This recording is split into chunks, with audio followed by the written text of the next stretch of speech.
রান্নাটি আমার হয়ে গেছে কমপ্লিট। দেখুন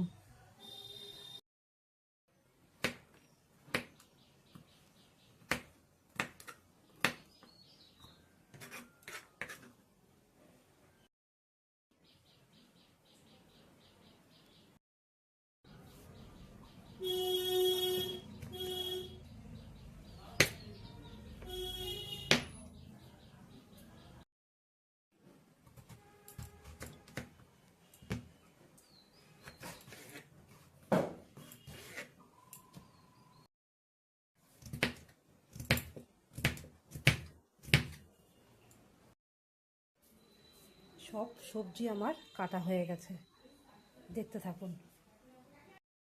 ইলিশ মাছের মাথা দিয়ে আজকে পুঁই শাকের রেসিপি করব, দেখতে থাকুন।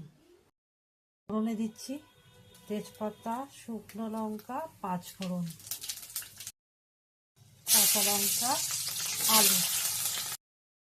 ভালো করে নাড়িয়ে চাড়িয়ে নিচ্ছি আলুটাকে। আমার লাল লাল করে ভাজা হয়ে গেছে। এখন সব সবজিগুলো দিয়ে দেবো এতে। আমি স্বাদ অনুযায়ী লবণ দিয়ে দেবো, হলুদ দিয়ে দেবো। সবগুলোকে মিশিয়ে নিচ্ছি, একটু লাল লাল করে ভেজে নেব। তারপরে দিয়ে দেবো পুঁই ডাঁটা শাক।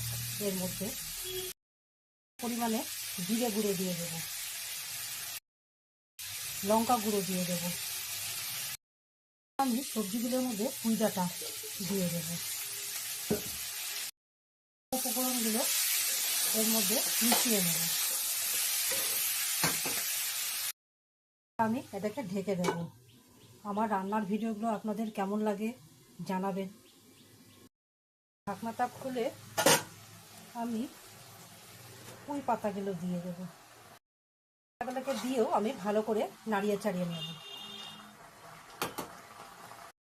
সামান্য চিনি দিয়ে দেব।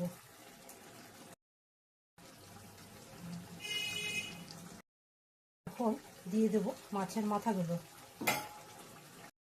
মাথাটাকে দিয়েও আমি ভালো করে নাড়িয়ে চাড়িয়ে নিচ্ছি, সব সবজির সাথে মিশিয়ে নিচ্ছি।